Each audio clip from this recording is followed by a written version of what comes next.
Mantap. Ya.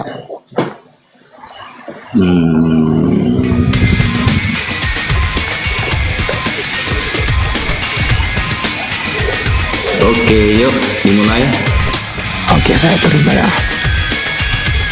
Oke, bismillahirrahmanirrahim. Saya jawab dulu pertanyaannya. Bagaimana di dalam Al-Quran, contohnya di dalam surah An-Nahl, ketika Allah Subhanahu wa Ta'ala berkata kami. Contoh ada ayat di dalam Al-Quran, teman-teman. Fanafakhna fihi min ruhina. Lalu kami tiupkan ke dalamnya ruh kami. Nah, pertama, saya akan menjelaskan tentang kalimat kami. Kalimat kami ini yang merujuk kepada satu orang. Jelas ini merujuk hanya kepada Allah ya. Ini tidak merujuk kepada Allah dan malaikat dan lain sebagainya. Tidak. Ini merujuk kepada satu orang. Dan ternyata istilah kalimat plural, kalimat yang berbentuk jamak dan merujuk kepada satu orang, satu sosok, itu juga digunakan oleh Bible. Kalau Mas Laskar Kristus pernah melihat dalam bahasa Ibrani, tertulis di dalam Kejadian 1 ayat 1, di sana ada kata Elohim. Elohim ini kalimat plural, kalimat jamak, bukan kalimat mufrad atau tunggal, bukan. Ada huruf yod dan mem, Elohim. Tapi ternyata itu merujuk kepada satu sosok. Makanya di dalam Kejadian 1 nomor 1 tertulis Bereshit bara Elohim. Elohim. Nah, bukan Bereshit barahu. Seharusnya kan kalau Elohim jamak kan barahu. Ternyata tertulis bara. Bereshit bara Elohim, bukan barahu. Berarti Elohim ini merujuk kepada satu sosok. Itu namanya kalau dalam ilmu balaghah ya, atau di dalam kitab Jawahirul Jawahirul Maknun yang ditulis oleh Syekh Ad-Damanhuri, ilmu sastra Arab, itu namanya plural of majesty, litta'zim, untuk pengagungan diri. Kalau untuk mengagungkan diri, kami mengatakan bahwa meskipun maksudnya saya, kami mengumumkan bahwa besok hari Kamis jam libur, itu maksudnya saya. Plural of majesty ini memang digunakan oleh semua bahasa, dan itu merujuk kepada entitas satu, tidak dua ataupun tiga. Makanya istilah seperti itu sebenarnya sudah banyak digunakan. Kalau di dalam Bible, di bab pertama itu tertulis Bereshit bara Elohim, bukan barahu. Itu dalam bahasa Ibrani. Kemudian mengenai tentang jawaban dari Mas Laskar tadi mengatakan bahwa Tritunggal ini adalah status ya, status. Padahal kalau kita melihat di dalam kitab Bible, itu bukan status, memang personalnya ada tiga. Satu Yesus, atau kalau kita lihat ketika Yesus disalib, ketika Yesus dibaptis, satu di sana ada Yesus, ada Roh Kudus yang jadi merpati, ada suara dari langit yang itu adalah Sang Bapa. Itu memang personalnya ada tiga. Yesusnya dituhankan, yang suara dari langit adalah yang mengutus Yesus, pihak kedua. Yang Roh Kudus menjadi merpati juga pihak ketiga. Itu beda memang. Ada tiga orang, tiga personal yang hadir saat itu. Bagaimana maksudnya ini adalah satu entitas? Saya lebih condong kepada Triteos sebenarnya. Kristen Triteos, mereka ya jujur-jujuran saja, Tuhan saya tiga. Roh Kudus Tuhan, Allah Tuhan, Yesus Tuhan. Itu kalau seperti itu masuk akal. Tapi kalau tiga, ada personalnya tiga. Mungkin Mas TV Laskar itu bisa memberikan contoh yang lebih simpel lagi atau analogi, sekiranya Tritunggal ini masuk kepada akal kita. Karena dari dulu keresahan umat Islam ini tidak bisa menganalogikan, memasuk akalkan Tritunggal. Karena contoh-contoh yang ada di dalam Bible, justru Yesus mengatakan, Yohanes 13 ayat 16 ya, itu kan dijelaskan bahwa dia yang mengutus aku, ya, bahwa yang mengutus tidaklah yang diutus tidak lebih utama daripada dia sang pengutus, dan Tuhan itu jelas lebih mulia daripada budaknya. Itu kan menunjukkan bahwa ada perbedaan, ada Tuhan senior, ada Tuhan junior nanti. Pemahamannya kan seperti itu berarti. Monggo dijawab. Ya, oke, baik. Ya, kita tunggu Ya. dulu tanda merah. Oke.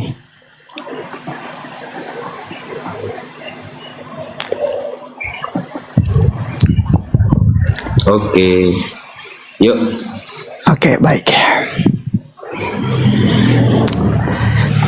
Ya, terima kasih ya Pak Ustadz ya yang sudah menanyakan balik lagi tentang Tritunggal ini, karena memang kita seputar itu ya tentang ketuhanan ini. Baik, jadi teman-teman sekalian, ternyata Ustadz Wafi masih belum nangkap tentang tiga pribadi dalam satu hakikat, dan juga tadi terakhir dikatakan bahwa ini yang kemudian umat Islam tidak bisa menganalogika tentang itu. Jadi saya mungkin coba sampaikan Pak Ustadz bahwa kita ngambil contoh seperti matahari misalnya. Matahari itu dia punya cahaya, ya kan? Dan kemudian apakah kemudian cahaya itu bukan matahari? Ya itu pasti matahari. Kemudian matahari itu punya panas, ya kan?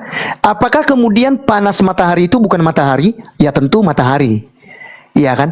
Jadi ini sebenarnya, tapi kalau mau menganalogikan secara ini, kita sebenarnya alat Tritunggal itu tidak bisa dianalogikan secara lengkap ya dalam bentuk apapun itu. Tapi ini yang mendekati, yang banyak orang menggunakan itu adalah matahari. Ada matahari, ya kan? Ada cahaya matahari dan ada panas matahari. Dan kita melihat di situ bahwa itu tetap matahari. Atau juga ada yang menggunakan tentang manusia. Kita ini hakikatnya manusia, tapi kita terdiri dalam trikotomi. Ada tubuh, jiwa, dan roh kita. Nah, apakah itu bukan manusia? Tubuh ini apakah bukan manusia? Apakah jiwa itu bukan manusia? Apakah pikiran itu bukan manusia? Ya kan gitu. Jadi ketiganya tetap hakikatnya manusia. Nah, dalam alat Tritunggal demikianlah keberadaannya. Dia adalah satu, tetapi memiliki tiga entitas atau tiga pribadi yang kita kenal sebagai Bapa, Putra, Roh Kudus. Nah, jadi Bapa itu hakikatnya roh. Saya sudah jelaskan tadi.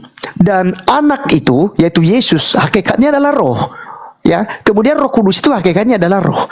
Jadi yang tiga itu kita bisa melihatnya dalam Bapa, Putra, dan Roh Kudus.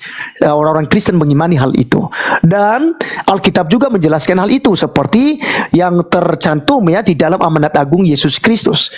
Ya, baptislah mereka di dalam nama Bapa dan Anak dan Roh Kudus. Gitu. Jadi ini bukan hanya ajaran para rasul, tapi Yesus Kristus sendiri telah menyebutkan hal itu dalam nama Bapa, Putra, Roh Kudus, yang menunjukkan tentang tiga pribadi Allah dalam satu hakikat atau satu nama, yaitu Yod He Vav He. Nah, jadi Allah yang Esa itu ya saya sudah kutip tadi Ulangan 6 ayat yang keempat misalnya, Sema Yisrael Adonai Elohenu Adonai Echad.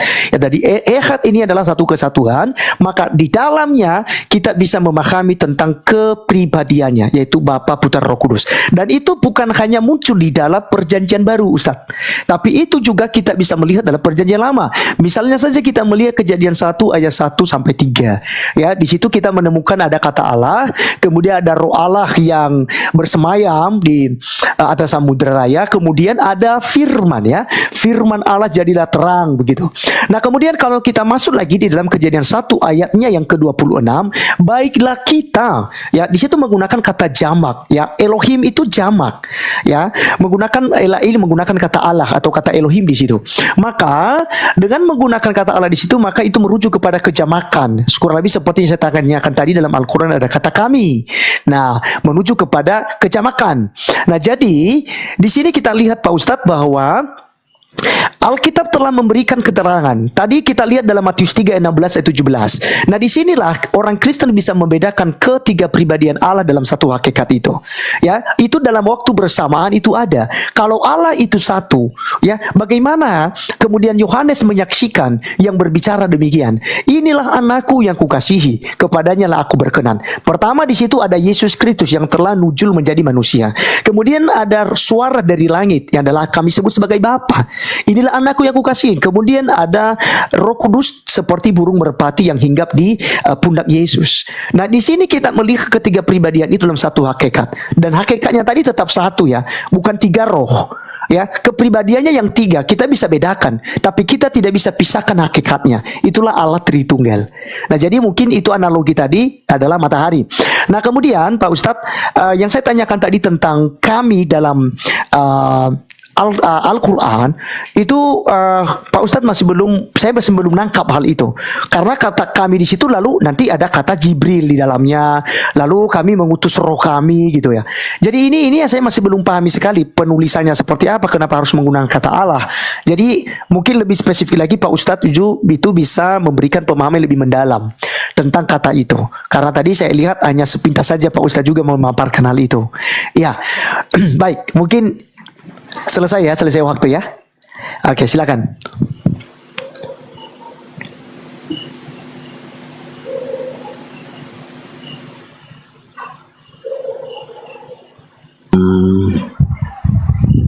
Oke, silakan Tak, saya terima.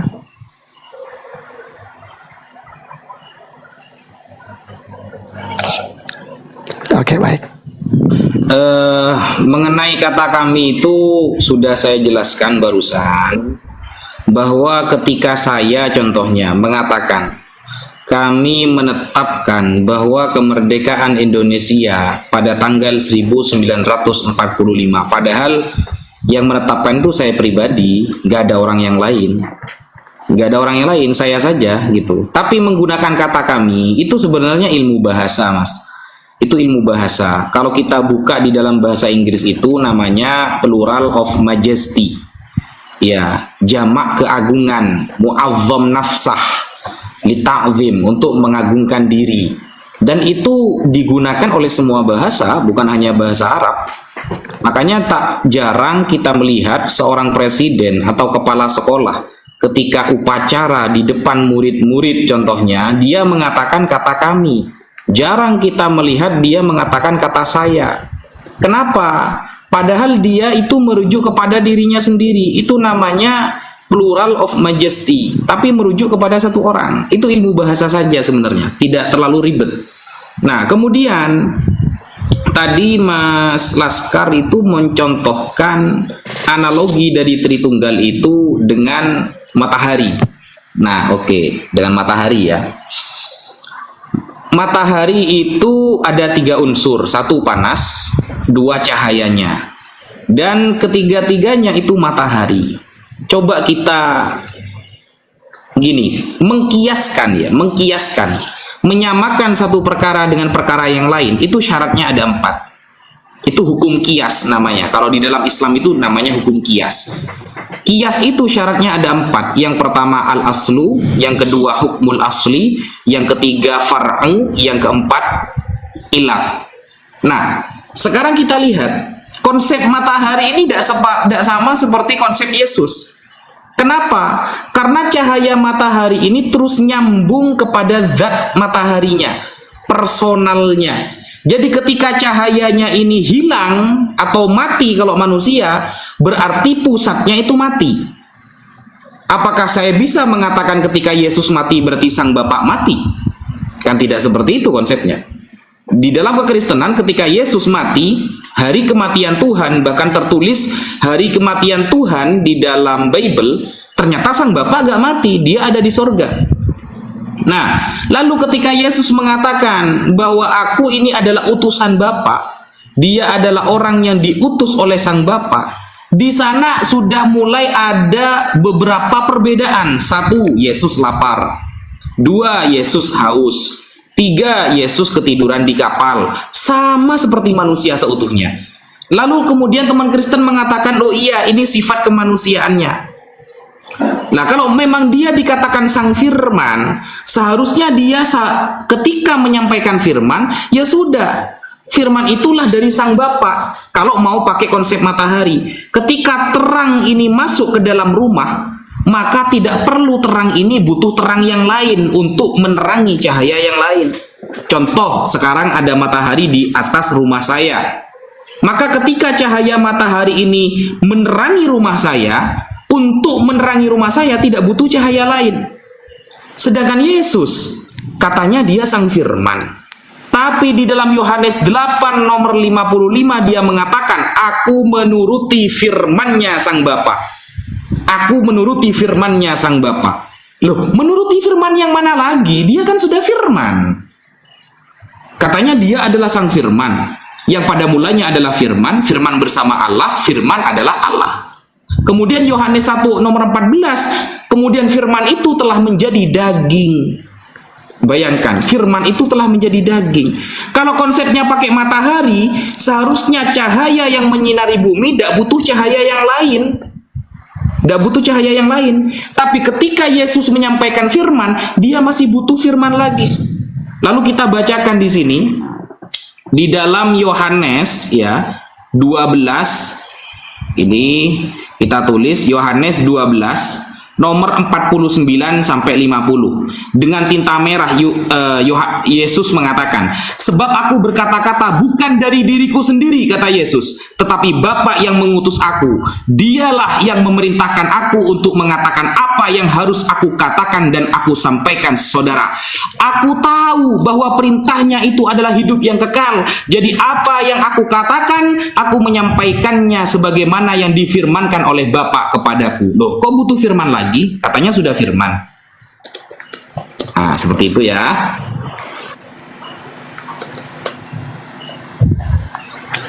Oke.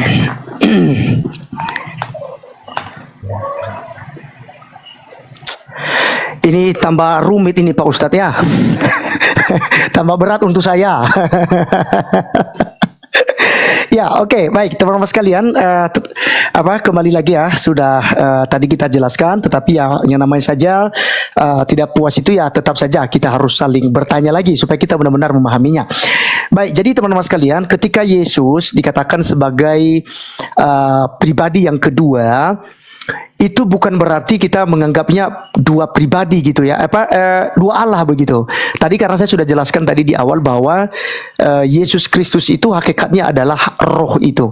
Nah, Bapa itu hakikatnya juga roh. Dan Roh Kudus hakikatnya juga roh. Jadi ini tidak menunjukkan kepada jumlah Allah yang tiga itu, tapi yang kepribadiannya yang kita udah kenal itulah yang kita bisa bedakan. Tapi hakikatnya tidak bisa dibeda-bedakan karena dia tetap satu adanya. Nah, kemudian ketika Pak Ustadz tadi itu mengutip beberapa, misalnya tadi Yohanes pasalnya yang ke-8 ayat 52 tadi, misalnya aku menyampaikan firman ya yang dari Bapa misalnya gitu.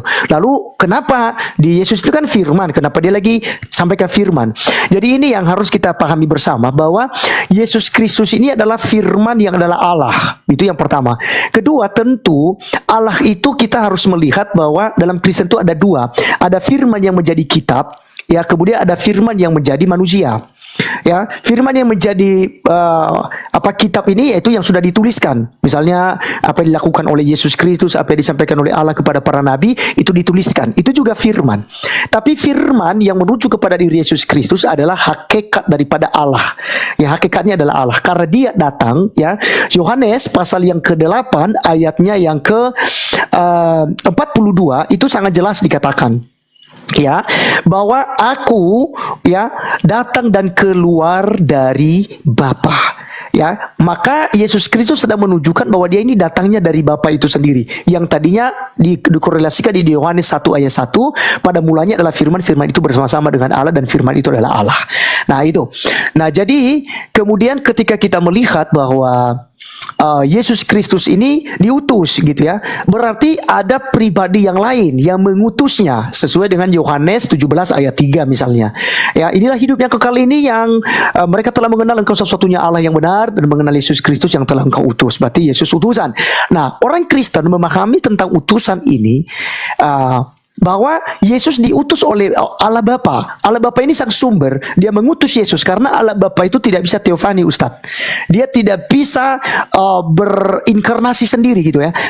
Berbeda dengan Oneness yang katakan bahwa ya Allah Bapa itu yang berinkarnasi menjadi Yesus. Nah, Kristen seperti saya tidak mempercayai hal itu karena Allah itu ya tidak terhampiri. Ya, dia itu ya tidak bisa dijangkau ya oleh manusia itu sendiri, tidak bisa dilihat oleh manusia itu sendiri. Nah, jadi yang selalu berteofani atau yang bisa berinkarnasi adalah firman-Nya ini, hadafar ini, atau Yesus Kristus ini. Inilah yang selalu diutus. Jadi bukan hanya di perjanjian baru saja diutus, tapi juga di perjanjian lama Yesus ini sudah beberapa kali diutus kepada Musa ya dalam bentuk api ya, kemudian diutus kepada Ibrahim gitu, kemudian diutus dalam bentuk Malach Adonai, yaitu ketika bergulat dengan Yakub gitu. Jadi ini adalah firman itu ya. Sebentar, aduh, saya tadi cas HP lalu saya tidak hidupkan ini stok kontak ya. Habis baterai. Oke, ya jadi begitu Ustadz. Jadi mungkin seperti itu ya. Tadi kalau misalnya tidak bisa memahami tentang analogi matahari, ya saya memang tidak bisa memberikan lebih detail lagi buat Pak Ustadz. Tapi analogi itu sudah sangat banyak yang digunakan oleh orang Kristen, karena kembali lagi bahwa Allah Tritunggal itu ya itu memang tidak bisa dianalogikan secara sempurna sebenarnya. Oke, yang berikut Pak Ustadz, kalau seandainya tadi itu bahwa kalau Allah kami itu jelas ya, dia bisa berinkarnasi, dia bisa berinteraksi dengan manusia, yaitu mengutus firman-Nya menjadi manusia ya, mengambil rupa, dia di TTI, dia ini semua. Nanti saya jawab, ini waktu ini saya lupa tadi itu menjawab tentang kepribadian Yesus, kenapa dia bisa minum, dia bisa haus, dia bisa tidur dan lain sebagainya. Nah, nanti saya akan jawab di sesi berikutnya. Tetapi yang menjadi pertanyaan saya kepada Ustadz, kalau memang Allah itu tidak bisa berwujud, tidak bisa menunjukkan diri, bagaimana kita bisa mengenal Allah itu secara Islam ya? Dan bagaimana Pak Ustadz kemudian menjelaskan kepada saya untuk saya memahami tentang Allah itu. Dan jika memang ada ayatnya bahwa Allah itu ada ya, bahwa Allah itu ada, karena kan dia berbicara kepada Rasulnya saja tidak ya secara langsung, tapi melalui perantaraan yaitu Jibril. Oke, silakan. Mantap.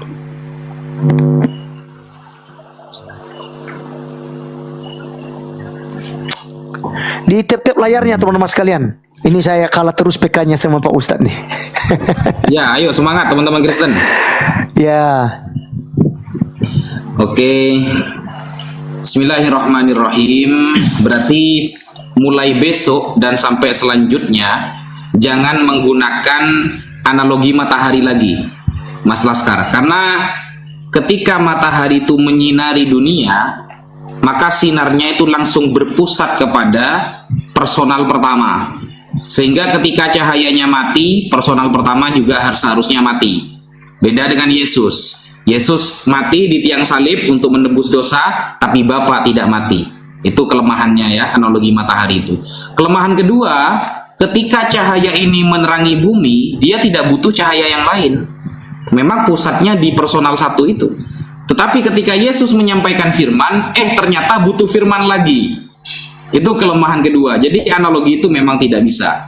Kemudian begini, kalau Anda tadi sudah mengakui bahwa konsep Tritunggal ini tidak bisa dijelaskan secara sempurna, memang bahkan pengakuan para teolog dari Barat juga mengatakan tidak ada yang bisa melogikakan sedetail mungkin tentang Tritunggal. Nah, alasannya apa? Salah satu ungkapan dari para teolog Barat ini mengatakan bahwa ini adalah konsep Tuhan, bukan konsep untuk manusia, sehingga akal manusia tidak bisa menjangkau. Ini lucu. Lucunya kenapa? Begini, saya kalau punya robot, saya kan tahu nih robot saya ini bisa bekerja berapa jam satu hari, dan apa saja yang bisa saya suruh untuk melaksanakan apapun. Ya, jadi robot ini bisanya cuma memasak. Maka saya mustahil menyuruh robot ini untuk bermain, karena bisanya cuma memasak. Nah, Tuhan kan tahu kapasitas otak kita. Tuhan tahu kapasitas akal kita. Mana mungkin Tuhan memberikan konsep yang tidak masuk akal, sedangkan akal kita hanya 2 GB. Tuhan memberikan konsep yang 12 GB. Tidak mungkin. Gitu. Jadi ketika konsep itu lalu membingungkan bagi manusia, berarti konsep itu bukan dari Tuhan.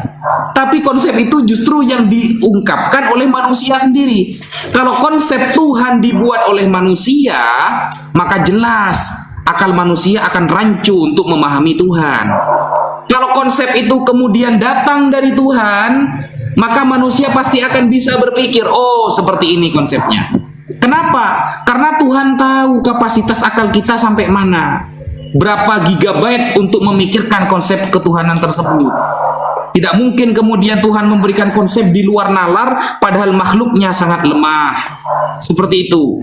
Dan kita buktikan di dalam konsili Kalsedon yang diadakan di abad ke-4 menuju 5 ya, 450-an. Konsili Kalsedon adalah konsili yang menetapkan bahwa Yesus ini memiliki dua pribadi.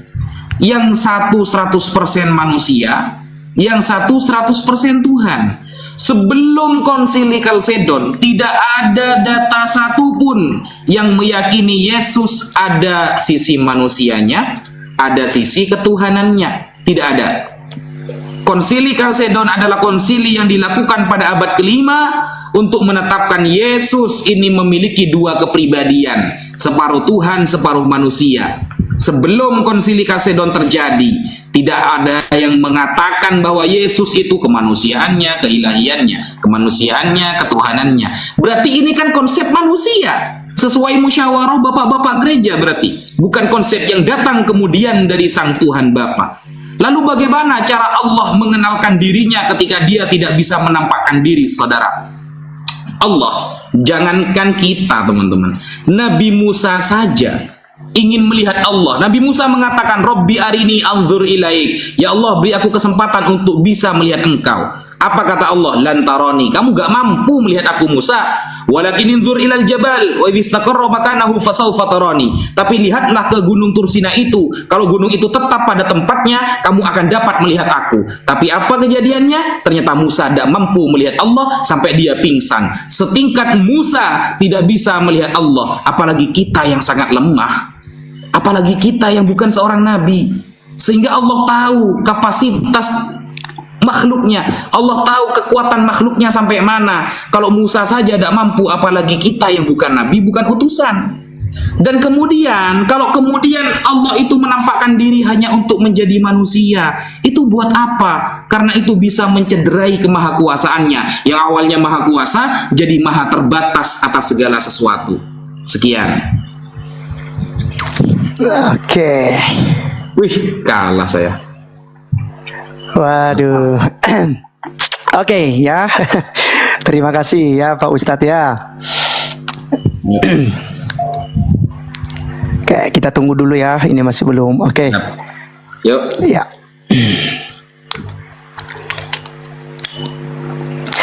Oke ya, teman-teman sekalian ya, tadi Pak Ustadz belum sempat menjawab yang saya tanyakan bahwa apa buktinya bahwa Allah itu ada dalam Islam gitu ya, untuk saya bisa pahami secara bersama-sama bagaimana kita bisa melihat Allah itu ya, karena kalau memang ada ayatnya bahwa Allah itu memang ada, ya mungkin tadi Pak Ustadz bisa tunjukin itu buat saya sehingga ini menjadi juga referensi bagi saya secara iman Islam ya.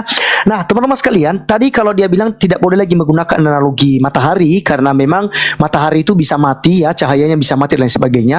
Tapi ya kita harus lihat Pak Ustadz ya, matahari itu tidak pernah padam ya, tidak pernah padam. Tapi bumi lah yang berputar ya. Sekarang kita malam tapi di Amerika Serikat siang ya, bisa siang di Amerika Serikat gitu ya. Jadi matahari itu tidak pernah padam ya, tapi perputaran bumi lah yang membuat cahaya matahari itu tidak ada lagi.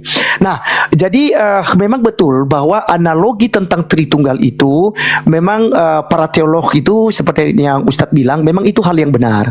Tidak ada yang bisa menganalogi secara sempurna. Tetapi apa yang sudah tertulis di dalam kitab suci, karyanya, kemudian pekerjaannya, kemudian manusia bisa melihat sama.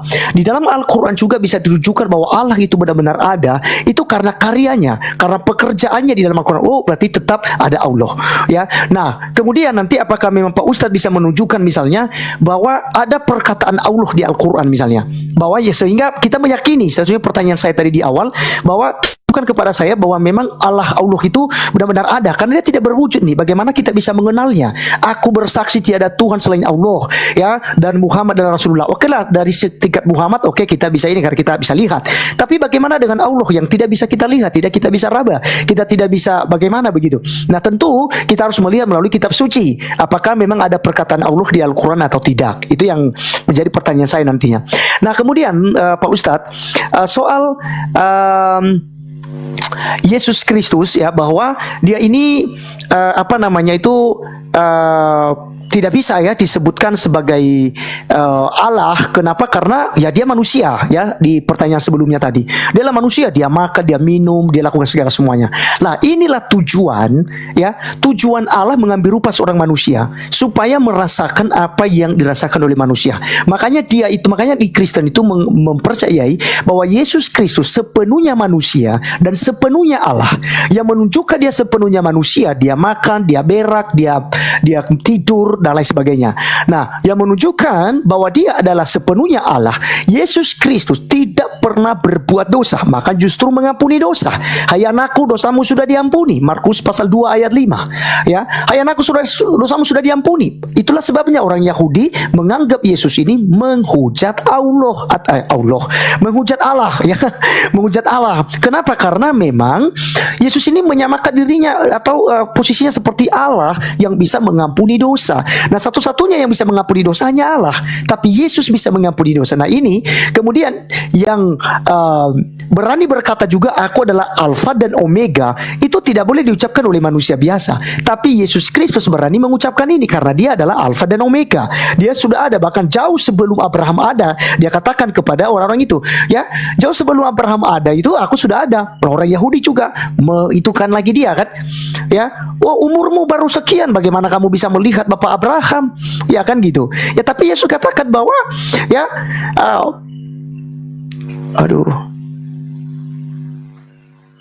sebentar Pak Ustadz, ini kok saya kena pelanggaran ya. Sebentar teman-teman. Kok bisa? Saya itu dibuat itu udah beres. Saya tadi sempat kena pelanggaran nih. Akan mau diakhiri live katanya. Oke, selanjutnya teman-teman sekalian ya. Ya, jadi Yesus Kristus itu kita bisa melihat teman-teman sekalian bahwa dia adalah Allah ya, dia adalah Allah. Jadi sepenuhnya manusia itu ya memang tidak secara tereksplisit dituliskan oleh kitab sepenuhnya manusia, sepenuhnya Allah. Tapi kita lihat kenapa dia sepenuhnya manusia, karena dilahirkan oleh manusia, memiliki sifat-sifat manusia, tapi yang membedakan dia dengan manusia, Yesus tidak pernah berbuat dosa. Nah, kenapa dia disebut sebagai anak Allah? Karena dia datangnya dari Allah, dia datang dari keluar dari Allah. Itu sebabnya dia disebut sebagai Allah, ya kan gitu. Karena yang membuat Maria hamil itu yaitu dari Allah. Ya gitu ya. Jadi otomatis ketika dia lahir dia adalah anak manusia dan juga anak Allah. Ya. Jadi sebenarnya kalau mudah dipahami, dui natur Yesus ini mudah dipahami. Tapi kalau kita hanya melihat dari sisi kemanusiaannya, otomatis kita akan tidak sampai kepada iman teologi atau iman kekristenan itu sendiri, Pak Ustadz. Jadi kita harus memahami dui natur Yesus. Oke, terima kasih ya buat mantap. Oke, kita tunggu waktunya. Oke, sip. Yuk. Ya, sebenarnya saya sudah menjawab, Mas. Tadi ketika Anda mengatakan ada nggak dalil tentang wujudnya Allah, itu sudah saya jawab. Jawaban saya adalah ayat di dalam surah Al-A'raf mengenai perbincangan Allah dengan Nabi Musa. Itu kan di dalam Al-Quran. Itu menunjukkan bahwa Allah itu ada. Yang dihadapi oleh Musa itu adalah Allah. Dan itu disebutkan di dalam Al-Quran. Dan apakah ada ayat di dalam Al-Quran yang menunjukkan Allah ada? Justru adanya Al-Quran dari awal sampai akhir itu menunjukkan Allah ada. Al-Quran itu kalamullah. Al-Quran itu firman Allah, Mas. Jadi kalau Mas Laskar meminta satu ayat atau dua ayat, justru Al-Quran dari awal sampai akhir, dari Bismillahirrahmanirrahim, ya, dari Bismillah sampai surah An-Nas, itu semuanya kalamullah, firman Allah. Itu menunjukkan ada Allah. Justru kalau gak ada Allah berarti gak ada Quran. Quran itu kalamullah. Makanya ketika orang-orang kafir mengatakan bahwa Al-Quran ini adalah buatan Muhammad, di sana terbantahkan. Contoh, ada seorang kafir mengatakan Al-Quran ini adalah puisi orang jahiliyah. Nah, sedangkan Nabi Muhammad tidak pernah belajar puisi. Allah menegaskan di dalam surah Yasin, wa ma 'allamnahu asy-syi'ra wa ma yanbaghi lah in huwa illa dzikru wa qur'anum mubin. Kami tidak pernah mengajarkan syair kepada Muhammad. Dan dalam fakta sejarah memang benar. Sekelas Wa'il bin Al-Mughirah, seorang kafir yang ahli dalam syair, ketika turun surah An-Najm dia sujud kagum kepada Al-Qur'an. Nah, justru Al-Qur'an itu menunjukkan adanya Allah. Allah itu ada karena Quran ini kalamullah, dan sampai sedetik ini Al-Quran menantang siapapun yang tidak percaya bahwa Al-Quran ini adalah firman Allah untuk membuat semisal Al-Quran. Fa'tu bisuratim mim mithli wada'u syuhada'akum min dunillah in kuntum shadiqin. Coba kamu buat semisal satu surat saja. Kalau satu surat yang paling pendek di Al-Quran berarti 3 ayat. Inna a'tainakal kautsar fasalli li rabbika wanhar inna syani'aka huwal abtar. Dari dulu zaman Nabi Muhammad sampai 2024 tidak ada yang bisa membuat semisal Al-Quran, hatta sampai para ahli bahasa pun tidak ada yang bisa. Itu justru menunjukkan Allah ada. Dan Bapak juga, Kak Yesus kan mengatakan bahwa Bapak itu yang mengutus aku tidak pernah kalian lihat, suaranya pun tidak pernah kalian dengar. Berarti konsep ini sudah sama sebenarnya. Bapak yang mengutus Yesus itu tidak pernah dilihat, tidak pernah terdengar. Lalu kemudian yang saya heran ini ada sedikit perbedaan Mas ya. Kalau di dalam perjanjian lama yang melihat Tuhan, maka orang yang melihat dia akan mati. Kalian tidak akan bisa melihat Allah. Yang melihat Allah dia akan mati. Tetapi di perjanjian baru, orang-orang melihat Tuhan yaitu Yesus, tapi malah Yesusnya yang mati. Ini kok beda gitu loh konsepnya. Di perjanjian lama yang melihat Tuhan, yang melihat yang mati. Tapi di perjanjian baru justru Tuhannya yang mati yang dilihat. Nah ini kan sudah beda konsepnya seperti itu. Sehingga seolah-olah Mas ya, umat Islam ini meyakini ada Tuhan senior, ada Tuhan junior gitu loh.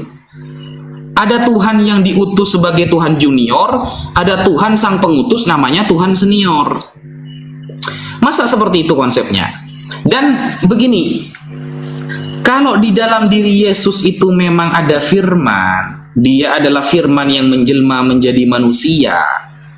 Yang saya tanyakan seperti itu, yang belum terjawab sampai detik ini adalah kenapa ketika dia sang firman, dia masih butuh firman lagi.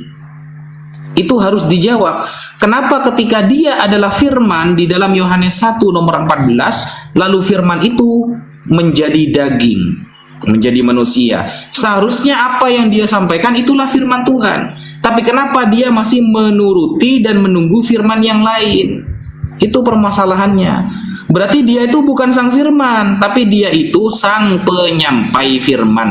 Apa bedanya dengan Musa? Apa bedanya dengan Yesaya? Apa bedanya dengan Samuel? Sama-sama berarti penyampai firman. Kemudian saya minta bukti sebelum konsili Kalsedon ada nggak yang memahami Yesus itu sebagai duinatur, separuh manusia, separuh Tuhan? Sebelum konsili Kalsedon. Sekian. Oke.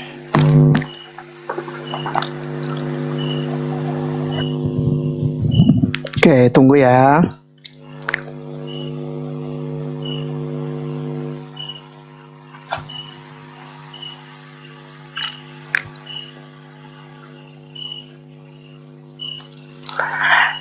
Ya, oke ya teman-teman sekalian. Tadi yang saya tanyakan kepada Pak Ustadz itu tentang Allah yang berbicara, kalau bicara kepada Musa itu ya itu otomatis menyinggung tentang Taurat ya, tentang Taurat. Tapi maksud saya ini tadi sebenarnya mungkin saya tadi yang tidak lebih lebih ke Islamnya gitu ya. Kalau di Musa itu kan udah sih sama kita tahu di Taurat. Tapi apakah memang kemudian Allah itu pernah berbicara langsung kepada Muhammad begitu ya? Di dalam Al-Qur'an bisa ditunjukkan bahwa Allah itu ada, sudah pernah ketemu dengan Muhammad dan lain sebagainya kan begitu. Seperti dia ketemu kepada Musa, berbicara kepada Musa seperti yang Pak Ustadz bilang tadi itu. Jadi ini juga saya tidak temukan ya di dalam Islam bahwa Allah itu berbicara langsung kepada makhluknya gitu ya. Harus melalui itu ya. Kalau dia Allah yang maha besar, kenapa sih dia tidak bisa bicara? Berbeda dengan iman kekristenan, bagaimana Allah itu kemudian itu berbicara kepada manusia melalui inkarnasinya yang mengambil rupa seorang manusia. Nah jadi tentang tadi bahwa Yesus Kristus ini memiliki duinatur dan dikatakan bahwa dia menerima firman gitu ya. Padahal Yesus itu adalah firman itu sendiri. Sebenarnya tadi saya sudah menjelaskan kepada Pak Ustadz. Jadi ada dua jenis dua jenis firman yang di dalam Kristen. Ada firman yang disampaikan oleh Tuhan lalu itu dituliskan, dibukukan, dan juga ada firman yang nuzul, berinkarnasi menjadi manusia yang adalah Allah itu sendiri, seperti Yohanes 1 ayat 1 itu. Nah, kalau tak dikorelasikan tentang bagaimana Yesus kemudian itu menerima firman dari Bapa, gitu ya, menerima firman dari Bapa. Jadi begini Pak Ustadz, hakikat Yesus ini kan adalah Allah, tetapi ketika dia menjadi manusia, maka dia lebih rendah. Kalau kita melihat dalam kitab Ibrani, malahan Yesus ini lebih rendah daripada malaikat-malaikat loh, ya kan, lebih rendah daripada para malaikat. Dia mengambil rupa seorang manusia, dia telah mengosongkan dirinya, mengambil rupa seorang manusia dan taat sampai mati di kayu salib, ya kan. Nah, jadi kalau seandainya Yesus Kristus kemudian ini menerima firman daripada Bapa, aku tidak melakukan atas kehendakku sendiri, tapi melainkan kehendak Dia. Atau aku tidak menyampaikan firman yang berasal dari diriku sendiri, tapi melainkan dari Dia. Kenapa Yesus mengatakan demikian? Karena memang Yesus Kristus sudah mengambil rupa seorang manusia, sudah menjadi materi seperti kita, gitu ya. Otomatis dalam posisi ini dia selalu berinteraksi dengan Sang Bapa yang telah mengutus Dia. Nah, jadi bukan berarti Yesus Kristus yang menerima firman lagi, tidak, ya. Dia adalah Allah, ya. Kemudian itu menyampaikan firman itu, tapi dia berbahasa kepada manusia itu ya, firman yang dari Bapa yang telah mengutus aku, itulah yang kusampaikan. Karena aku tidak menyampaikan dari apa-apa dari diriku sendiri, tetapi melainkan dari Bapakku. Kenapa? Karena Yesus sudah mengambil rupa seorang manusia. Tetapi apakah Yesus Kristus yang berfirman itu? Apakah Yesus Kristus yang menerima yang punya firman itu sendiri? Iya, betul. Karena hakikat Yesus itu adalah Allah itu sendiri, Pak Ustadz. Nah, saya katakan tadi bahwa Yesus Kristus adalah firman itu dialah yang menciptakan segala sesuatunya. Jadilah terang, jadilah ini. Ini Yesus Kristus ini. Makanya Yohanes 1 ayat 1 berkata, tidak ada suatu pun yang telah jadi dari segala yang telah dijadikan tanpa Dia. Tanpa Yesus ini tidak ada yang jadi. Ya. Karena dia adalah firman dan yang mempunyai firman itu sendiri. Tapi karena dia sudah mengambil rupa seorang manusia, natur manusianya, ya otomatis dia terbatas. Ya, dia terbatas, sepenuhnya dia terbatas karena dia sudah mengosongkan dirinya. Ya. Nah, jadi kemudian apakah kemudian di sebelum konsili itu itu sudah dikenal duinatur Yesus? Ya, jelas Alkitab itu kan sudah duluan ada, Pak Ustadz. Alkitab sudah duluan ada, baru ada konsili. Adanya konsili itu karena adanya pengajaran-pengajaran sesat. Contoh, misalnya konsili Nikea di 325 Masehi misalnya. Itu untuk melawan ajaran Arius. Walaupun dipelintir ya beberapa oknum-oknum yang tidak bertanggung jawab. Di situ katanya, disitulah Yesus diangkat jadi Tuhan. Seperti Rene Handono ya. Saya sebutkan namanya karena saya bisa sebutkan nama juga di YouTube saya. Nah, jadi ketika kita melihat di situ justru ya bapak-bapak gereja atau keuskupan pada waktu itu ya, keuskupan itu sudah ya bermufakat untuk melawan ajaran Arius ini karena itu pasti ajaran sesat ya. Ya, yang kita kenal sekarang ini saksi Yehova. Ya, jadi ini untuk melawan ajaran itu. Tapi duinatur Yesus sudah jelas, dia adalah manusia, dia bisa lapar. Tetapi siapakah yang bisa membuktikan bahwa Yesus ini berbuat dosa? Ya, sifat-sifat Allah itu dalam diri Yesus Kristus ini yang kemudian kita tidak bisa bantah, Pak Ustadz. Contoh, Yesus itu tidak pernah berbuat dosa. Nah, apakah yang tidak pernah berbuat dosa itu manusia? Ya, tentu bukan. Tapi itu adalah Allah itu sendiri yang tidak pernah berbuat dosa. Jadi mungkin seperti itu karena waktu juga sudah habis. Oke.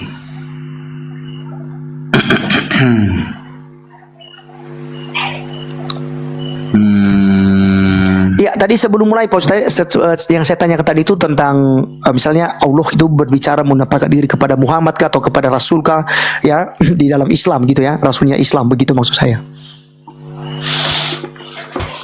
Oke, bismillahirrahmanirrahim. Jawaban itu sudah saya jelaskan ketika Nabi Musa langsung berfirman dengan Allah dan itu tertulis di dalam surah Al-A'raf. Itu memang berfirman dengan Allah. Kalau Nabi Muhammad, ya Nabi Muhammad pernah gak sih ketemu sama Allah? Di dalam surah Al-Isra ayat pertama itu kan cerita tentang Isra Mi'raj ya. Di sana dijelaskan subhanalladzi maha suci Allah. Asra bi 'abdihi yang memperjalankan hambanya. Lailan di malam hari. Minal masjidil haram ilal masjidil aqsa. Dari Mekah menuju Palestina. Ya, menuju Masjidil Aqsa. Yang tujuannya apa? Alladzi barakna haulahu linuriyahu min ayatina. Yang telah kami berkahi tanah sekelilingnya untuk menampakkan kepada dia tanda-tanda kebesaran kami. Lalu ini cerita tentang Isra-nya. Mi'rajnya ketika naik ke Sidratul Muntaha bertemu Allah, itu Allah jelaskan di dalam surah An-Najm. Inda Sidratil Muntaha, indaha jannatul ma'wa. Nah, di sana dijelaskan bahwa ketika itu Nabi Muhammad mengambil perintah sholat dari Allah Subhanahu wa Ta'ala 5 waktu. Itu memang benar-benar bertemu di tempat yang istimewa, yaitu di langit. Nah, itu sudah terjawab sebenarnya. Kemudian saya masih bingung begini. Ketika Yesus itu membutuhkan firman yang lain, lalu Mas Laskar ini menganalogikan begini, teman-teman. Jadi di dalam saat dia sedang jadi manusia, dia mengatakan kepada murid-muridnya bahwa firman ini aku dapatkan dari Sang Bapa, yang notabene Sang Bapa itu ada dalam dirinya. Kenapa kok dia tidak langsung mengatakan saja bahwa dalam diriku ini ada Sang Bapa, aku menyampaikan firman ini? Kan seperti itu kan mudah sebenarnya. Seolah-olah selalu menunjukkan dua personal. Yesus itu selalu menunjukkan dua personal. Dia yang mengutus aku, ya, dialah yang bersaksi tentang aku. Suaranya tidak pernah kalian dengar dan rupanya pun tidak pernah kalian lihat. Selalu menunjukkan dua personal. Kalau itu dipahami sebagai ada Roh Kudus contohnya di dalam diri Yesus, maka semua utusan itu memiliki Roh Kudus, Mas. Coba buka Yohanes 3 nomor 34. Di sana dikatakan bahwa setiap orang yang diutus oleh Allah, dialah yang menyampaikan firman Allah. Lalu Allah memberikan rohnya dengan tidak terbatas. Jadi setiap orang yang menjadi utusan Allah, termasuk Yesus berarti, seperti Musa juga, maka dialah yang menyampaikan firman Allah. Dan Allah akan memberikannya roh tidak terbatas. Itu Yohanes 3 nomor 34 seperti itu. Berarti posisi Yesus sama seperti Musa, penyampai firman Allah. Dan kalau Yesus dikatakan hologos, sebagaimana yang tertulis di dalam Yohanes 1 ayat 1, maka Anda harus membuka di dalam Markus 4 nomor 15. Markus 4 nomor 15 dikatakan begini, lalu datanglah iblis dan mengambil firman yang baru ditaburkan di dalam mereka. Lalu datanglah iblis dan mengambil firman yang baru lalu ditaburkan kepada mereka. Kalau kita lihat di dalam bahasa Yunaninya, sama-sama menggunakan hologos. Hologos made in God yang merupakan logos dari Tuhan. Katanya Tuhan itu tidak bisa dicobai oleh iblis. Tapi kenapa hologos di sini malah dicobai oleh iblis? Berarti menunjukkan Yesus bukan Tuhan. Yesus bukan Allah itu sendiri.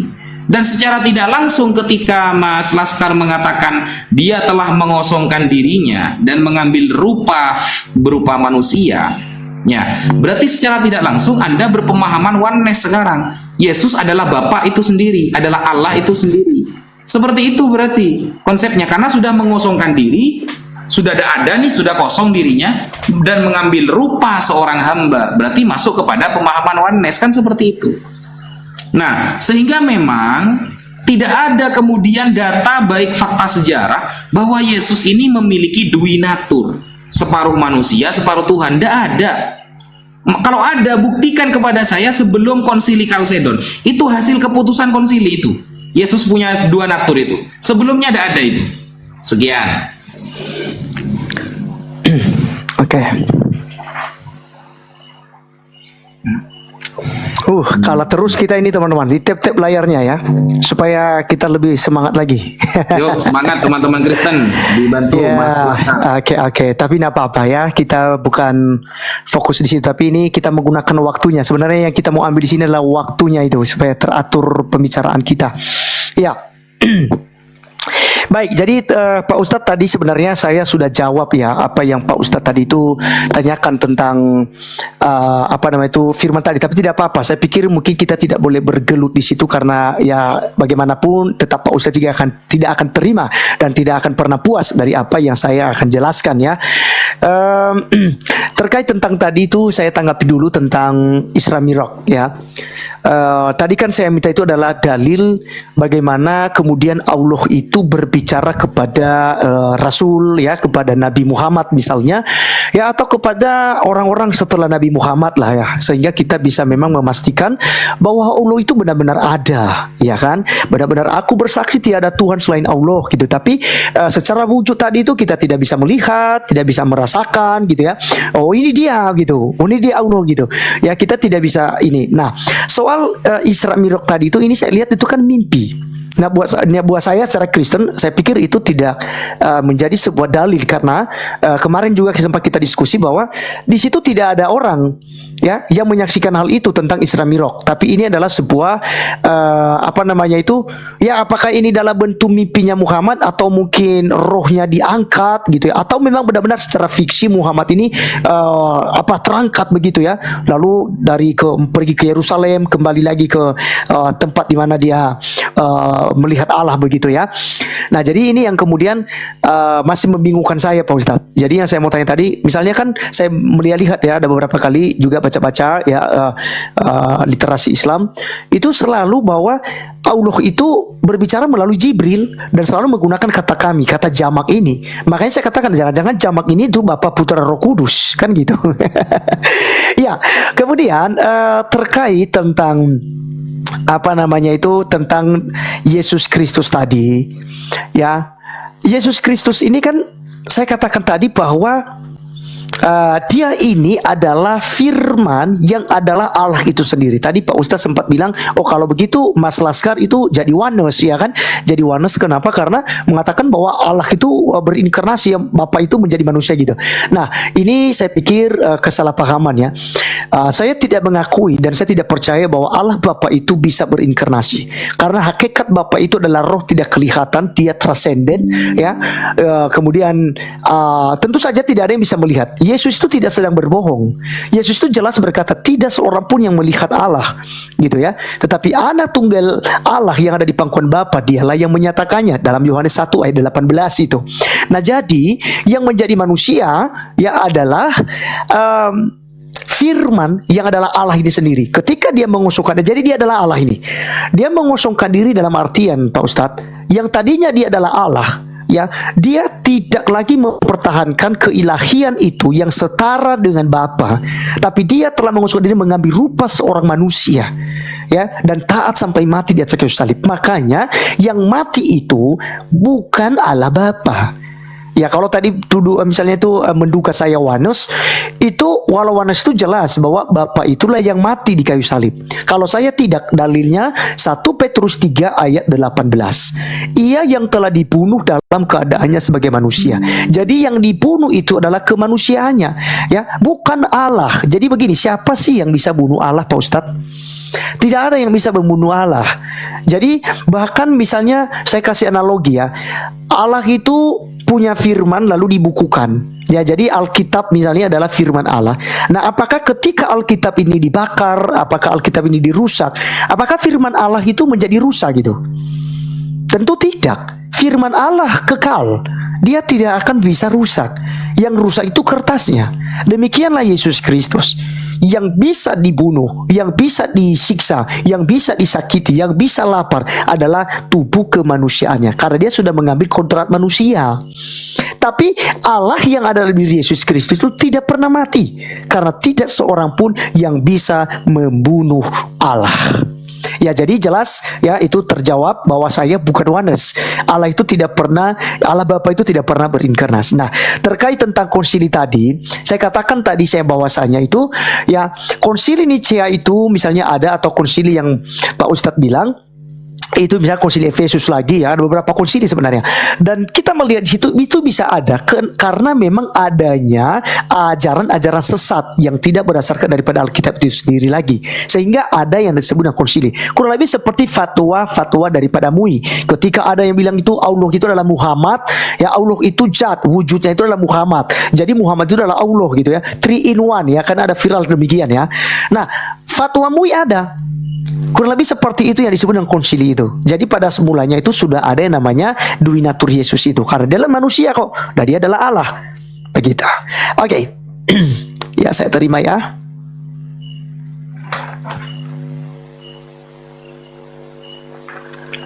Oke.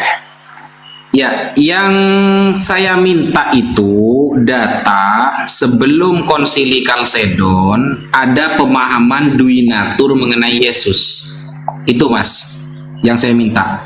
Karena kalau konsili ini diadakan konsili Kalsedon ini karena ada aliran sesat, saya tahu. Karena konsili itu diadakan ada doktrin monofisitisme. Ya, dari kaum pengikut Eutikus, ya. Dan menetapkan pengakuan iman Kalsedon yang menggambarkan kemanusiaan penuh dan keilahian penuh dari Yesus. Satu orang memiliki 2 pribadi. Nah, sebelum konsili Kalsedon ada nggak yang memahami Yesus ini punya duinatur?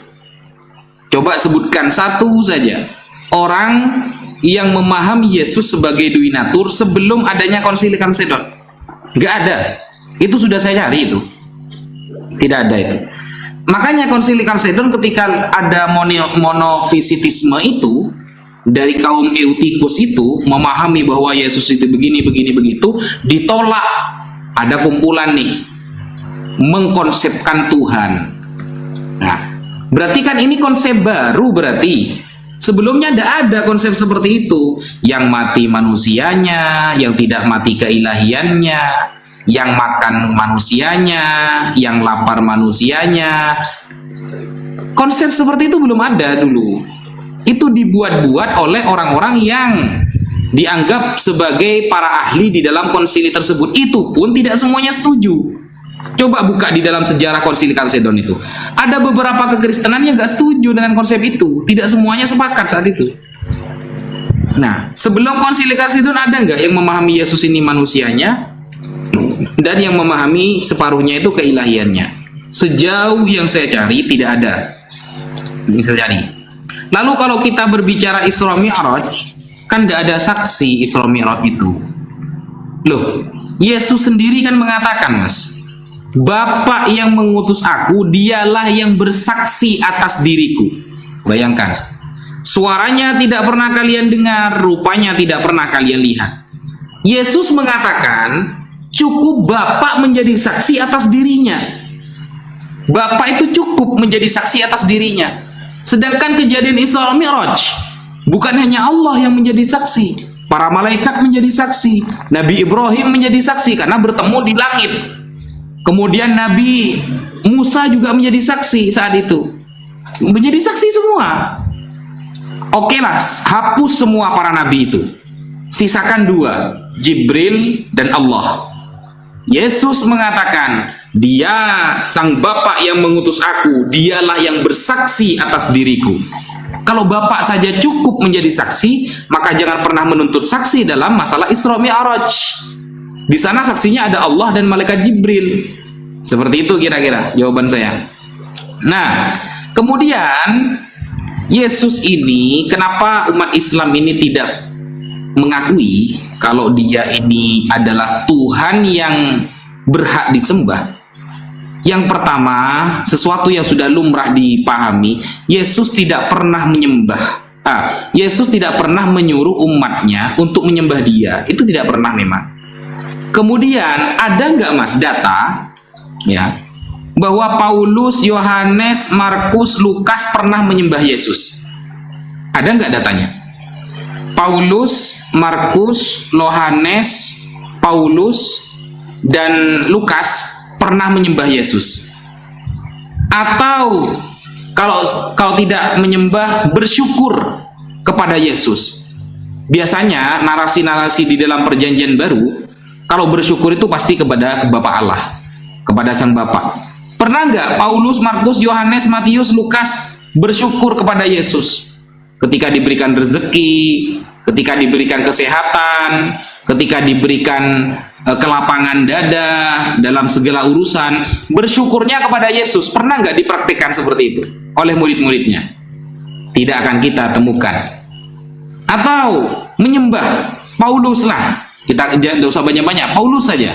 Pernah nggak Paulus menyembah Yesus? Tidak pernah. Lebih paham mana orang yang di zaman Yesus dengan yang sekarang? Lalu sejak kapan Yesus itu berarti dituhankan dan disembah kalau tidak ada praktek dari murid-muridnya? Sekian, terima kasih.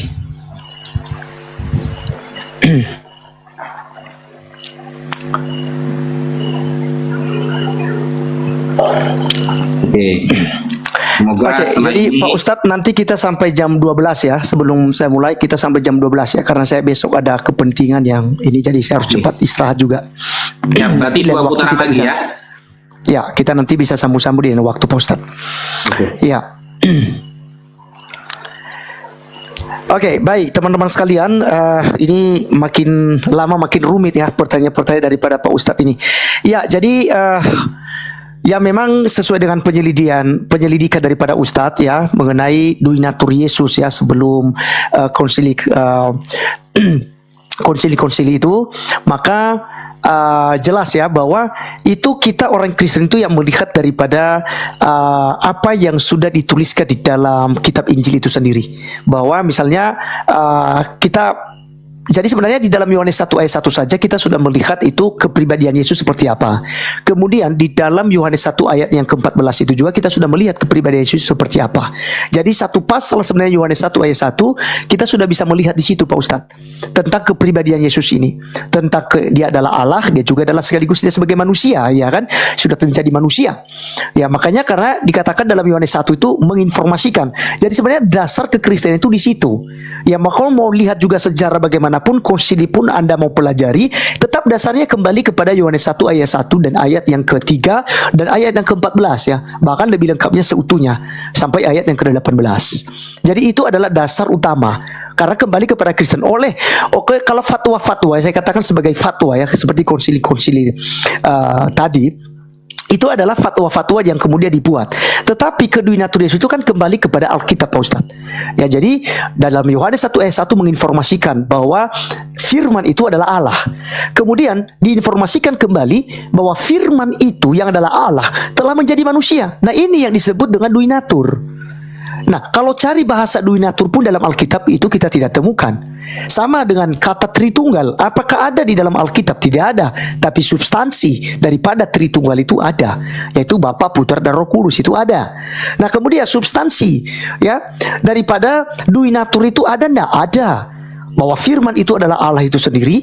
Kemudian firman yang adalah Allah itu nujul menjadi manusia, mengambil rupa seorang manusia. Bahkan tadi kita lihat ya, dia mengosokkan dirinya, mengambil rupa seorang manusia. Ya, seperti yang kita lihat di dalam Efesus ya. Sebentar ya.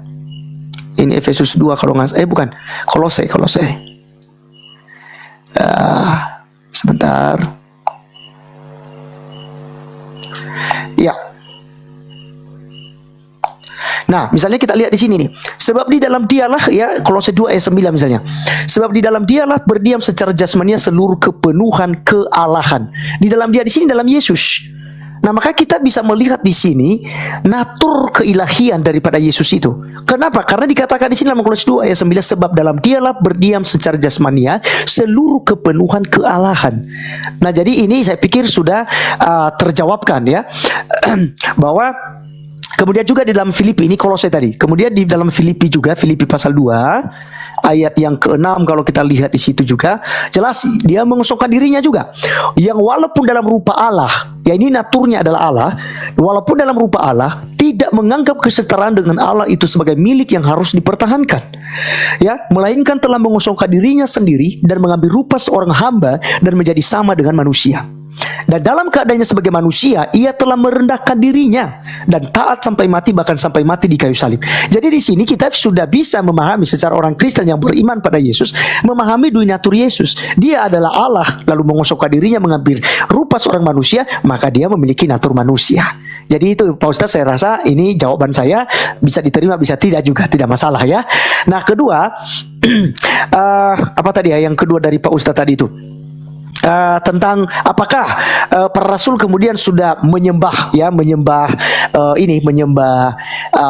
Yesus gitu ya, atau menyembah kepada Yesus. Nah kita melihat ketika Thomas melihat Yesus Kristus ya, melihat Yesus Kristus, dia bilang, ya Tuhan dan Allahku, ya kan? Lalu Yesus bilang, kamu letakkan tanganmu, lihatlah tanganku, lihatlah kakiku, dan taruhlah jarimu di dalam lambungku, ya kan? Tapi memang itu setelah kebangkitan Yesus Kristus menampakkan diri kepada mereka.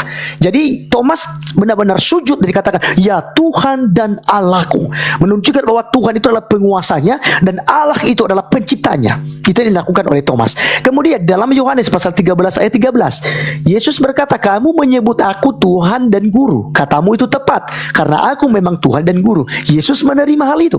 Bahkan juga iblis ya menjelaskan bahwa Yesus Kristus ini adalah anak Allah, sampai setan-setan takluk kepadanya.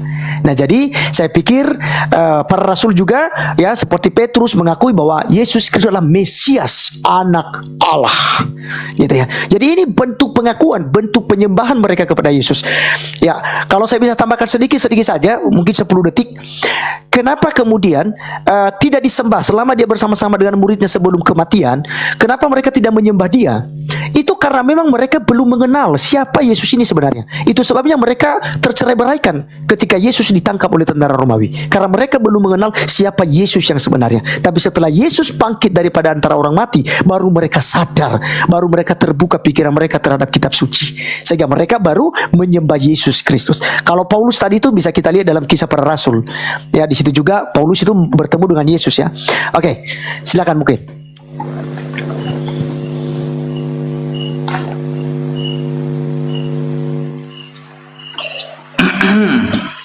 Oke, kalau setelah Yesus itu bangkit dari kubur, sejauh yang saya baca di dalam Perjanjian Baru, tidak ada bukti bahwa murid-murid Yesus ini menyembah Dia.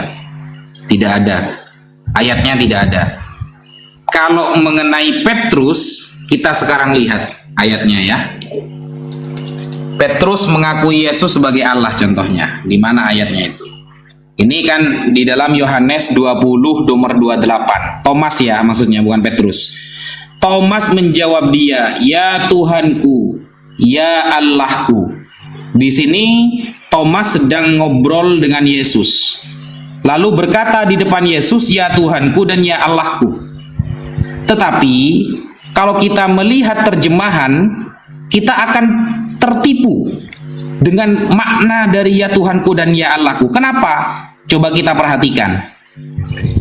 Di dalam Textus Receptus ya, di sini tertulis apa? Kyrios. Ini ya. Kyrios. Bukan Kyrie. Kyrios itu untuk kata ganti orang ketiga, Mas. Kalau Kyrie kata ganti orang kedua, seharusnya Thomas yang ada di depan Yesus mengatakan ya Tuhanku, ya Allahku dengan mengatakan Kyrie. Seharusnya bilang Kyrie, bukan Kyrios. Tetapi di sini malah merujuk kepada pihak yang ketiga. Berarti dia sedang memuji Bapa, bukan Yesus. Karena ini kata ganti orang yang ketiga yang tidak ada di tempat. Nah, kemudian pasalnya di sini, ketika Thomas tidak percaya bahwa Yesus itu disalib ya, kemudian disuruh tusukkan tangannya ke lambungnya, saat itu Thomas dalam keadaan kaget. Contoh, saya melihat ada saudara saya itu tabrakan di depan saya. Lalu saya secara otomatis mengatakan, ya Allah, ya Tuhan. Itu saya bukan mengatakan kepada saudara saya Tuhan, bukan. Atau ketika saya melihat saudara saya itu jatuh dari tebing di depan saya, atau bunuh diri di depan saya, maka saya akan mengatakan, ya Allah, ya Tuhan. Itu saya bukan mengatakan dia Tuhan, dia Allah, bukan. Tapi saya sedang merujuk kepada pihak ketiga, karena buktinya di sini menggunakan kata Kyrios. Kyrios itu untuk sang Bapa, maksudnya, ya. Dan di sini tertulis Theos, bukan Deye. Ya Tuhanku, berarti maksudnya ya Kyrie. Kalau kepada Yesus harusnya Kyrie. Kalau Theos, ini pihak ketiga juga. Ya Allahku Theos. Ternyata kepada Sang Bapa ini. Seharusnya kalau ngomong di depan Yesus, ini tertulis Deye, bukan Theos. Nah, itulah ketika pentingnya kita memahami original teks. Kita memahami original teks itu manfaatnya banyak, Mas. Salah satunya ketika Thomas itu dalam keadaan kaget mengatakan ya Allah, ya Tuhan, itu sedang memuji Bapa, bukan berbicara kepada Yesus yang ada di depannya. Dalam segi original teksnya seperti itu. Kalau memang mengakui Yesus sebagai Tuhan dan Allah, seharusnya Yunaninya itu Deye dengan Kyrie. Kalau dalam bahasa Arab anta atau anta atau ka, seperti itu. Kalau dalam bahasa Arab itu ternyata menggunakan lafal huwa atau hu, berarti sedang kepada Bapa, pihak ketiga. Seperti itu ya. Kemudian begini, mengenai saya meminta data tadi, buktikan data kepada saya bahwa sebelum konsili Kalsedon itu ada orang yang mengakui Yesus itu duinatur, separuh Tuhan separuh manusia. Ternyata Mas Laskar menunjukkan ayat ya. Kalau kita kembali kepada ayat, ayat itu multitafsir, Mas. Ayat itu multitafsir, makanya ada oneness, ada Tritunggal, ada Triteos, ada dan lain sebagainya, Pentakosta dan lain sebagainya. Kalau langsung menggunakan ayat tidak fair. Seharusnya Anda mendatangkan orang-orang yang memahami Yesus itu duinatur, bukan malah membawakan ayat. Kalau membawakan ayat nantinya multitafsir. Apakah Yesus ini Allah itu sendiri? Oneness. Apakah Yesus salah satu dari Allah? Triteos. Apakah Yesus ini duinatur? Berarti Tritunggal. Seperti itu ya. Sekian. Ya, mungkin kita sambil closing aja, Mas ya. Iya, bolehlah, boleh. Ini karena ya, jadi 5 menit ini kita closing statement, Mas dulu, nggak usah nyebrang, Mas dulu 2 menit setengah, saya 2 menit setengah, kita menjelaskan iman masing-masing saja, begitu. Oh iya, oke. Siap. Sambil menjawab pertanyaan saya gitu ya, nggak apa-apa. Oke. Ya, baik teman-teman sekalian, ini tadi Pak Ustadz itu memberikan perbedaan ya antara Kyries dan Kurios. Tadi sebenarnya itu kalau kita melihat, kalau merujuk kepada bahasa Indonesia itu seakan itu memiliki perbedaan, yaitu kata kalau untuk dikatakan kepada Allah itu kata Tuhan, disebut sebagai Tuhan, tapi ketika diarahkan kepada manusia itu menggunakan Tuhan. Tetapi dalam bahasa aslinya sendiri itu Kurios itu, Kyrie itu sebenarnya berasal dari kata Kurios itu sendiri, yang artinya adalah tuan, majikan atau pemilik atau bos begitu. Bahkan saya bisa disebut sebagai juga apa namanya itu Kyrios ya, saya adalah penguasa ya, karena ini gelar kepenguasa sebenarnya tentang Kyrios ini, kata Tuhan ini. Jadi ketika Thomas mengatakan demikian, ini sebenarnya dia merujuk kepada keilahian daripada Yesus Kristus, karena Yesus sudah mati tapi ternyata dia bangkit, maka otomatis dia menyadari bahwa apa yang sudah dikatakan oleh Yesus selama ini benar-benar terjadi, maka dia menjadi percaya. Maka Yesus kata, berbahagialah engkau Thomas, sebab engkau telah melihat aku dan percaya. Tapi lebih berbahagia lagi mereka yang tidak melihat namun percaya. Kemudian tentang duinatur Yesus tadi yang saya tidak bisa buktikan kepada Ustadz. Nah, saya pikir bahwa dasar utama dalam iman Kristen adalah Alkitab itu sendiri. Memang betul, siapapun orangnya bisa menafsir gitu ya. Ya, tetapi dalam kekristenan itu sendiri ya sudah ada aturan-aturan sendiri. Ya, otomatis akan dikaji lagi secara ilmiah oleh para teolog ya tentang ayat-ayat tersebut. Ya, jadi ya kita tidak bisa pungkiri munculnya oneness, modalism, kemudian JO dan lain sebagainya ya, paham-paham yang kemudian seperti saksi Yehova dan lain sebagainya. Nah, jadi hal ini itu wajar saja terjadi ya, karena di dalam Islam juga ayat Al-Quran itu terjadi multi tafsir, yaitu kita tidak bisa menghindari hal itu, Mas ya. Nah, jadi mungkin itu saja teman-teman. Lalu saya mau sampaikan juga buat teman-teman semua bahwa iman kekristenan kita ya itu memang cukup sulit bagi yang tidak menjadi seorang Kristen dan beriman gitu. Hanya orang-orang yang beriman kepada Yesus Kristus yang bisa menerima, termasuk tadi Tritunggal itu.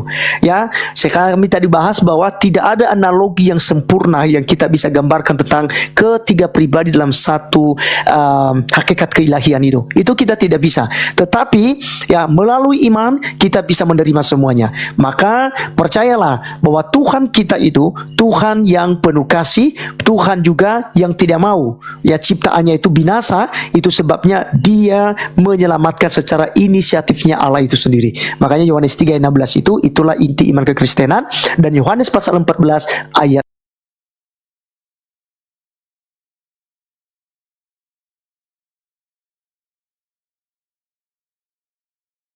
kita tadi sudah menyelesaikan diskusi tentang konsep ketuhanan. Mungkin di lain waktu kita akan memberikan tema-tema yang lain, tentunya yang lebih bisa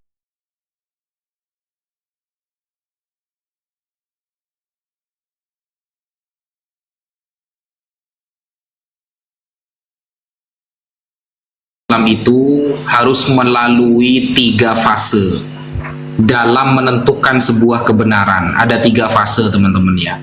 Dan itu sering saya ungkapkan. Contohnya tertulis di dalam kitab Al-Aqidah An-Nasafiyah, bahwa orang Islam menemukan sebuah kebenaran itu caranya 3. Yang pertama, al-hawasus salimah, panca indera yang normal. Kita tahu rasa minuman ini manis atau asin tentunya dengan panca indera, lidah, perasa. Kita tidak bisa menjelaskan, kita tidak bisa memikirkan, tapi harus diminum baru terasa apa manis atau asin. Yang kedua adalah khabarus shadiq, kabar yang pasti benar. Sesuatu bisa disebut kebenaran kalau kabarnya pasti benar. Kabar pasti benar melalui 2 cara di dalam Islam. 1, khabarun nabi al-muayyad bil mu'jizah, kabar dari seorang nabi yang dikuatkan dengan mukjizat, seperti Musa membelah lautan, seperti Nabi Isa menghidupkan orang mati. Itu adalah mukjizat yang tidak bisa dibantah oleh siapapun. Dan yang kedua, khabarus shadiq, kabar yang pasti benar, itu bisa melalui khabarul mutawatir, kabar yang ramai diketahui oleh orang-orang yang terpercaya. Maka baru Islam akan menunjukkan bahwa itu adalah sebuah kebenaran. Yang terakhir, yang ketiga adalah al-aqlu, akal yang sehat. Nah, 3 metode itu untuk menemukan kebenaran di dalam keyakinan kita masing-masing, dan itu yang digunakan oleh umat Islam. Sehingga ketika kita tidak bisa melihat Allah, maka apa bukti-bukti bahwa Allah ada? Sekian dari saya, kurang lebihnya mohon maaf Mas Laskar. Insya Allah di lain waktu kita akan ketemu kembali. Oke, baik. Terima kasih banyak juga Pak Ustadz ya sudah berdiskusi ya.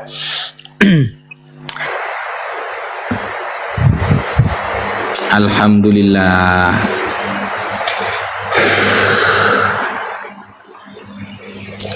Ya, selesai guys. Tadi mulai jam berapa tadi ya? Sekitar jam 10 apa ya tadi?